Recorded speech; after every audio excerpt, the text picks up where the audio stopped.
আসসালামু আলাইকুম। নক্কুনির সমস্যা খুবই ব্যথাদায়ক একটি কন্ডিশন। পায়ের গ্রেড 2 বা বুড়ো আঙ্গুল সাধারণত এফেক্টেড হয়। নখটা সাইডে মাংসের ভিতর ঢুকে যায়। প্রথমে ব্যথা হয়, লাল হয়ে যায়, ফুলে যায়, তারপর পুজ বের হয়। রোগীরা আমাদের কাছে প্রায় সময় কমপ্লেইন করে এটা বারবার হচ্ছে। এটা রিকারেন্স রেট খুব বেশি। কয়েকটা কারণ আছে এটা হওয়ার। কমন যে কারণগুলো সেগুলো হচ্ছে যারা রেগুলার টাইট ফিটিং জুতো পরে, যারা নখটা একটু ভিতর থেকে সাইড দিয়ে কেটে ফেলে তাদের উপর প্রবণতা থাকে, যাদের একটু ওজন বেশি, ওবেসিটি, ওভারওয়েট এটার অন্যতম কারণ। আবার অনেক সময় এটা জেনেটিক্যালি হতে পারে, বংশে একজনের আছে, দেখা যায় আরেকজনেরও এই নখকুনি হওয়ার সম্ভাবনা থাকে।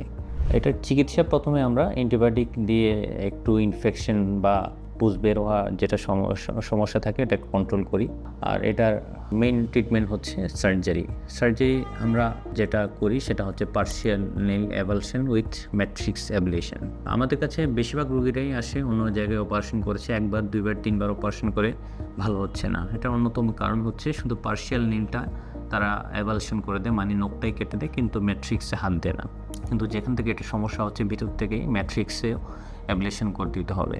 অ্যাবলেশন কয়েকভাবে করা যায়, যেমন রেডিও ফ্রিকোয়েন্সি অ্যাবলেশন করা যায়, ফেনল দিয়ে অ্যাবলেশন করা যায়, আবার ফিজিক্যাল অ্যাবলেশনও করা যায়। আমরা এই কমপ্লিট প্রসিডিউরটা করে থাকি এবং আমাদের রেট আলহামদুলিল্লাহ সাকসেস রেট খুবই ভালো। তো আপনারা যারা এই নখকুনির সমস্যায় ভুগছেন তারা আমাদের সাথে যোগাযোগ করতে পারেন। ধন্যবাদ।